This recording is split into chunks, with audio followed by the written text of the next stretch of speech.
Hello everyone, I'm Sabrina Fritts and thank you for joining me as I continue to connect to my heart's desire to reach as many people as possible, help them remember who they are, and experience more joy and ease in their everyday lives. Then video is the most obvious choice. I received expert advice, keep your videos to 2 minutes, and that makes complete sense. That's the attention span, that's what people are willing to share. But anything that I found that really resonated with me, that I connected with, that was important, I was willing to invest a little time and energy in it. And so I'm going to let go and trust, which isn't so easy for this type A girl, and know that the people that need to receive this information will, and they'll share it with others that will benefit. And those that don't, they're just simply not ready, and that's okay. No attachments. I'm extremely passionate about helping people to remember that their alignment, their personal alignment with who they really are. And what I mean, that inner being, that eternal being, the soul, spirit, source, God, whatever you want to call it. Make that your #1 priority, and you're going to experience the things you want to experience the majority of the time. You're going to feel good the majority of the time. And by consistently applying the teachings of Abraham Hicks into my life and their practices, and consciously raising my vibration and tuning into my emotions for the guidance that they are, it allowed me to raise my vibration and live in alignment the majority of the time, therefore experiencing the life that I want to. And that feels really good. And then I found that I had this ability to share this with others and to help them come into alignment and experience the things that they want to the majority of the time. And I have a confession to make. Yes, you can take the girl out of the Catholic school, but you can't take the Catholic school out of the girl, as my husband says. Oh, I was not treating my personal alignment as the gift and the treasure that it is. And I wasn't taking it seriously, and I wasn't practicing what I preached. And it got a little ugly, and it didn't feel so good. And in the spirit of being authentic and sharing all of it, and not just sharing the little 2-minute pearl of wisdom I received, you need to see all the opportunities that we have in life, all the information that we receive, that guidance and that opportunity to make a course correction. It's like you're watching a movie and it's coming to the climax, and you know that it could be really horribly disastrous, and then all of a sudden events turn and the hero comes in and everyone lives happily ever after. And life can be like that because we get the information. But sometimes we don't take ourselves seriously, we don't tune in, we don't make ourselves our #1 priority, and things can get a little out of hand and the disaster actually occurs.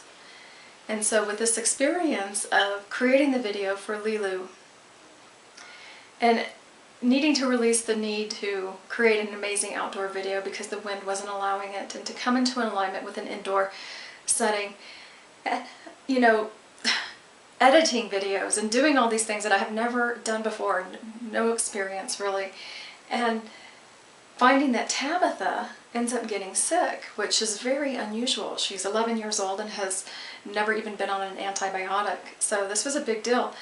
But then recognizing the gift in her physical body needing to rest, that I had time to create and work and edit this video and meet the deadline, which of course got extended, but that's beside the point.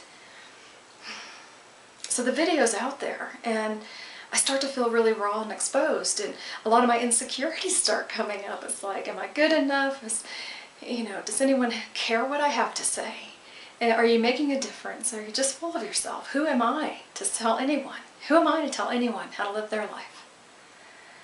And so all these insecurities are coming up, and I'm not taking the time to do the things that I normally do to come into alignment. And getting the information and feeling the discord, but not acting on it. I was not making it the #1 priority that it needed to be. And it just escalated from there. It wasn't beneficial that all of a sudden this amazing weather that we had turned into a lot of snow and below 0 temperatures. And I'm a homebody by nature, but I found myself unwilling to go out into the world, out into the public. I felt that raw and exposed.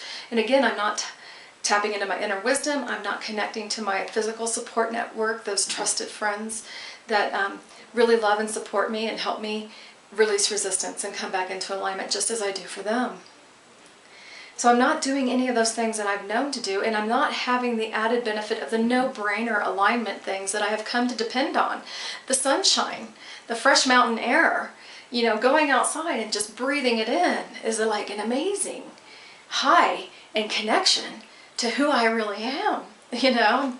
And I wasn't doing any of those things, but I was feeling the discord, and I wasn't making it my number one priority. And as things go, you tend to escalate and get a little bit further and deeper down into it, and that's what was happening with me. And I released the second video for the rollover accident, as life was never going to be the same. And that was an emotional healing experience that I went through, and I posted that video before I shared it with my husband. And suddenly I felt like there was complete strangers out there that knew an aspect of me that he hadn't known, having not seen me do public presentations and teachings before. And that concerned me, and it didn't feel good. But I didn't share that with him. You know, I should have told him, I should have said, honey, because it was my stuff, and I recognized that as my stuff, and I didn't want to burden him with it, but I wasn't doing anything to course correct. I was going to go ahead and hit head on. And he comes home that evening, gets on the computer, spends some time unwinding. I felt like he was spending way too much time on the computer. I just go to bed, and I'm not in a good mood. I wasn't happy that he wasn't listening to me, yet I wasn't talking. He didn't even know there was anything wrong. And so then the next morning, when he wants to have some alone time with me, I'm like, you gotta be kidding me.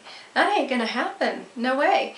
And instead of taking that opportunity to explain how I was feeling and sharing my authentic self with him, instead I shoved that underneath the carpet and went, no, not gonna deal with this right now.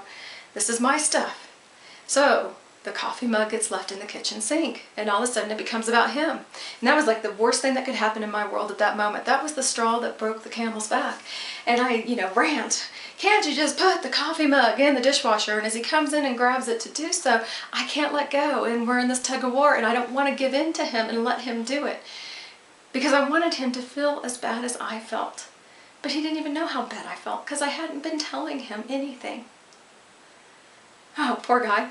And when you're perceived to be the one that tends to hold it together, to be the foundation, to have the answers the majority of the time, when you're losing it, that can have a big impact on others. And I'm not saying that I'm personally responsible for anyone else's vibration, nor are they personally responsible for mine. But we can impact others when they're least expecting it, and it's like getting the wind knocked out of you. You don't even know how to react. And that was information. I knew I wasn't behaving nicely. I knew I should stop playing. I needed a timeout, and I didn't take the time out. I didn't align with who I was. And I had another interaction with my husband. And this one was about money, which he does great when it comes to money. I take care of all the finances. He doesn't freak out. And as soon as I freak out, then that's a whole nother story, and that's what half freaked out. And so he goes to work, and you know, the people at the studio are getting the ripple effect of my misaligned state in my interacting with my husband. And that doesn't feel good. That doesn't feel good at all. And he does come home that night, and then we have a big open talk, and I get to share how I'm feeling and everything. But as I'm coming back into alignment and remembering to take care of myself, he hasn't necessarily done the same thing. And so he's not quite ready to play with me yet. And I have to back up and not take it personally, and recognize that he has his process that he needs to go through before he can find his breath again, so to speak. So that's really amazing information, because if I have that kind of ripple effect on the world from a misaligned state, then I know what that ripple effect is from that aligned state. And that's why it is my commitment to be in alignment the majority of the time. And I don't claim to be perfect, and I don't claim to have all the answers. But I do know that consistent application, making sure you feeling good is your number one priority, will have so much positive impact on you. And I know what that's going to create for others that you come in connection with. So remember, be gentle with yourself. We're going to fall down and scrape our knees, but we're going to get back up, dust ourselves off, and continue going, because there's far too much fun in this world not to do so. Thank you for playing with me. Till next time, enjoy.